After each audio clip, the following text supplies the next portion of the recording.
Nous sommes le 27 novembre 2011. Un homme est accusé d'homicide volontaire et son arrestation est immédiate. Pourtant, malgré son arrestation, les crimes continuent et la suite des événements va prendre une tournure très étrange pour cet homme.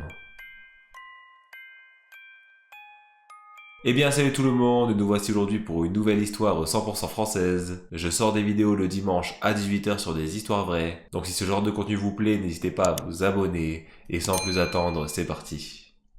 Nous sommes en France, dans la région de l'Essonne, et plus précisément dans la ville de Juvisy-sur-Orge, commune située au bord de Seine. C'est ici qu'une femme de 35 ans nommée Nathalie David vit seule. Elle est technicienne de laboratoire à l'hôpital, une petite vie tranquille pour cette femme sans problème. Pourtant, sa vie va basculer de manière tragique. Nous sommes le 27 novembre 2011, un de ses voisins sort de chez lui et se dirige à son véhicule. C'est là qu'il tombe sur l'horrible spectacle. Sa voisine, Nathalie David, est à terre dans une mare de sang. Immédiatement, il contacte les secours qui lui précisent de commencer un massage cardiaque le temps qu'ils arrivent. Mais ça sera trop tard, notre victime a déjà perdu la vie.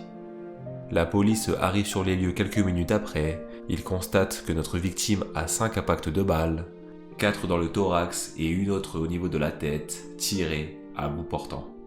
Les enquêteurs vont vite penser à un règlement de compte en vue de la méthode brutale employée par le meurtrier, d'autant que les douilles retrouvées sur place proviennent d'une arme assez réputée chez les trafiquants, un 7,65. Mais le problème, c'est que le profil de notre femme ne correspond pas du tout au règlement de compte habituel. Elle vit dans une résidence assez calme, les voisins n'ont rien à dire sur elle. À côté de ça, à l'hôpital, ses collègues parlent d'elle comme une femme très professionnelle, rien ne la lie au milieu du banditisme. Les enquêteurs interrogent les proches de Nathalie, et en creusant un peu, on s'aperçoit qu'elle n'était pas totalement célibataire. Depuis quelque temps, elle entretenait une relation avec un homme de 47 ans. Mais peu de personnes sont au courant en vue de la relation assez conflictuelle entre les deux. Notre homme s'appelle Michel Courtois, c'est un ouvrier en bâtiment.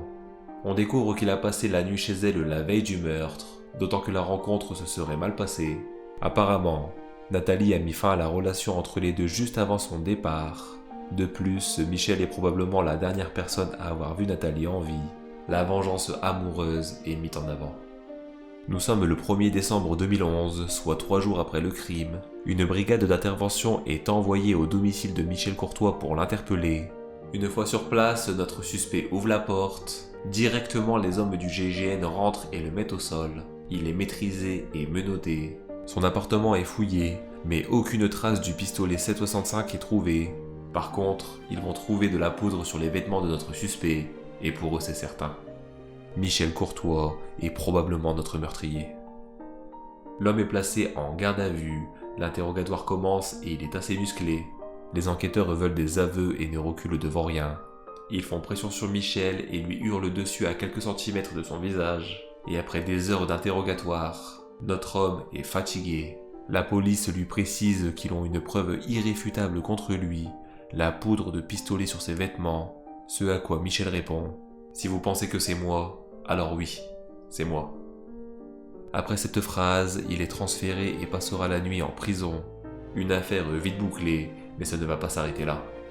Quelques jours après, Michel revient sur ses positions, il clame haut et fort son innocence. Le dossier est de nouveau ouvert et on peut remarquer que dans la retranscription, la police a noté seulement le 8 et mois de Michel. Tout ça est très suspect. Mais si ce n'est pas lui, qui ça peut être ? Nous sommes le 22 février 2012, soit 3 mois plus tard. Dans la même ville et au même parking, le même scénario est découvert. Un voisin descend pour rejoindre son véhicule et il découvre un homme à terre dans une mare de sang. Jean-Yves Bonnerue, un père de famille âgé de 52 ans, il habite l'appartement depuis plus de 15 ans avec sa femme et ses 2 fils. Un homme sans histoire, tous les voisins le connaissent, l'enquête commence. On peut remarquer la similitude avec le meurtre de Nathalie, le même lieu, la même arme et peut-être même le même homme. Ce qui par la même occasion innocenterait Michel Courtois vu qu'il est actuellement en prison au moment des faits. Pourtant, le lien entre les deux affaires ne va pas être fait, pour la simple et bonne raison que l'affaire n'est pas donnée à la même équipe que celle qui s'occupait du premier meurtre. Même si ça paraît incroyable, pour la police, le premier meurtre a trouvé son meurtrier, pas besoin de réouvrir une enquête qui est bouclée. Le voisinage est interrogé, mais rien de très concluant. Sauf peut-être un motard qui a été aperçu au parking juste avant le crime. Une description assez vague, un homme assez grand, habillé en noir avec une moto sportive. Avec de tels éléments, on ne peut pas vraiment avancer dans l'enquête. À côté de ça, il ne faut pas oublier que ça fait déjà 2 meurtres commis au même endroit. La population commence à s'inquiéter, certains tombent dans la paranoïa et ne sortent même plus de chez eux. Les voisins pour la plupart se font même livrer leurs courses. Tant que le meurtrier ne sera pas trouvé, la situation ne changera pas. Nous sommes le 12 mars 2012, soit 3 semaines plus tard dans la ville de Ris-Orangis, soit à 7 km des 2 premiers meurtres, une nouvelle victime est découverte. Marcel Brunetto, un retraité de banque de 81 ans, il revenait de sa balade quotidienne et vivait dans un appartement avec sa femme. Tout ce qu'il y a de plus banal, mais malheureusement, il est retrouvé abattu d'une balle dans la nuque dans le hall de son immeuble. Les enquêteurs arrivent sur place, les douilles retrouvées proviennent de la même arme que les 2 meurtres juste avant, et en interrogeant le voisinage, un motard est décrit comme étant le potentiel suspect. Pour la première fois, les policiers vont faire un rapprochement entre les 3 affaires. Tout le monde recherche le tueur à la moto, mais la police se retrouve dans une situation assez compliquée. Et oui, Michel Courtois est toujours en prison et les meurtres continuent. De son côté, Michel devient impatient. Il sait que ce n'est pas lui. Même le directeur de la prison ne comprend pas pourquoi il n'est pas libéré, mais bon, ce n'est qu'une question de temps avant que les policiers viennent le chercher. Contre toute attente, les magistrats ne veulent pas croire en l'innocence de Michel et une hypothèse assez loufoque va être échafaudée.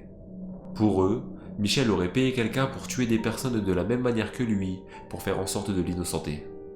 Son avocat est révolté. Pour lui, c'est une thèse stupide et ridicule. Même si cette idée paraît farfelue, la police n'aura même pas le temps de travailler là-dessus. À Grigny, soit à quelques kilomètres du dernier meurtre, une autre victime est découverte. Même mode opératoire, mais cette fois-ci, c'est Nadia Larsen, 48 ans, qui est retrouvée dans le hall de son immeuble. Après le travail, elle rentre chez elle et va retirer son courrier au niveau des boîtes aux lettres. Elle sera abattue froidement par le tueur par 3 balles dans la tête. C'était une mère de famille qui élevait seule son fils de 18 ans. Les voisins sont interrogés, et encore une fois, un motard a été vu sur les lieux du crime. Et pour la première fois, la presse évoque un tueur en série en vue des éléments qu'on a à disposition. Et cette fois-ci, en vue des gros titres, c'est tout un département qui est paniqué. Mais la police n'a pas dit son dernier mot et redouble d'efforts. Toutes les motos sont contrôlées, un appel à témoins est effectué. Pour les enquêteurs, l'idée est claire. Ils ne veulent pas retrouver une nouvelle victime. Après quelques jours où les efforts sont récompensés, un témoin appelle la police. Il explique qu'il a passé sa moto à un homme qui pourrait correspondre à la description donnée, et cet homme, c'est Yoni Palmier. Un homme de 33 ans avec un casier judiciaire bien rempli. Même si la police n'a actuellement rien contre lui, il est mis sur surveillance. Nous sommes le 14 avril 2012, les enquêteurs passent à l'action et l'interpellent au beau milieu de la rue. Ils vont fouiller sa maison, et là, première preuve. Une douille 7,65 est retrouvée sur les lieux, ce qui colle avec l'arme du crime. Il est mis en garde à vue et l'enquête continue. On découvre aussi qu'il a 2 box à son nom, et quand la police se rend sur place, il découvre un box rempli d'armes à feu, dont une qui correspond à l'arme recherchée. À côté de ça, dans l'autre box, on découvre la moto recherchée ainsi que la tenue du motard. Pour les policiers, plus de doute, Yoni Palmier est notre coupable. Après un interrogatoire, la police se rend compte qu'il n'a pas de lien avec l'auteur présumé du premier meurtre, Michel Courtois. La justice a commis une grosse erreur. En prison depuis 4 mois, il clame toujours son innocence, mais personne ne le croit. À ce moment-là, il va se passer quelque chose de surréaliste. Yoni Palmier, notre tueur, rentre en prison, et logiquement, de l'autre côté, Michel Courtois devrait sortir. Pourtant, son avocat va déposer à plusieurs reprises des demandes de mise en liberté, et toutes vont être systématiquement refusées. Au final, même la poudre qui était présente sur ses vêtements est analysée. En fin de compte, c'était tout simplement des résidus de soudure. Michel Courtois va batailler pendant 2 mois pour que la justice reconnaisse son innocence. C'est le 11 juin 2012 que Michel Courtois est libéré. Il est mis dehors sans avoir eu le temps de contacter qui que ce soit. Il est seul. Il va devoir marcher de la prison jusqu'à la gare en pleine nuit pour enfin rentrer chez lui. Son calvaire aura duré 8 mois. L'épisode de Michel Courtois est terminé. Intéressons-nous maintenant à la peine et les motivations de notre meurtrier. Savoir pourquoi il a tué ces 4 personnes d'un sang-froid terrifiant, son passé est analysé. Dès son plus jeune âge, son ancien directeur du collège raconte qu'il était loin d'être l'enfant modèle. À plusieurs reprises, il a menacé de mort ses professeurs. Après avoir arrêté ses études, il a passé ses journées à boire et à fumer dans son quartier. Il n'a pas d'emploi et vit du RSA. C'est à l'âge de 26 ans qu'on apprend qu'il a agressé à l'arme blanche sa propre mère. Il faut vraiment être fou pour s'attaquer à sa propre génitrice. Nous sommes en 2015, son premier procès débute. Il nie complètement les faits qui lui sont reprochés. Mais en vue des preuves, il écope malgré tout de la prison à perpétuité. Lors de son deuxième procès, il va reconnaître les faits, et quand on lui demande pourquoi il a fait ça, il va tout simplement répondre que lui-même ne sait pas. Il avait accumulé beaucoup de haine pendant des années, et pour se venger de la vie, il a tué simplement des gens au hasard. Sa réaction lors de son jugement est neutre, on dirait qu'il s'en fout complètement, et ça met en rogne les familles des victimes qui ont perdu un être cher sans raison particulière. On ne peut qu'imaginer leur douleur. En attendant, Yoni Palmier passera sa vie derrière les barreaux, en laissant derrière lui 4 familles endeuillées et un homme accusé à tort. Nous voici sur cette fin de vidéo, j'espère que l'histoire vous a plu. N'hésitez pas à me dire en commentaire ce que vous en avez pensé et à vous abonner si le contenu vous plaît. Mais n'oubliez pas, le plus important, c'est le dimanche à 18 h sur la page de Ishkim. Et sur ce, c'est ciao.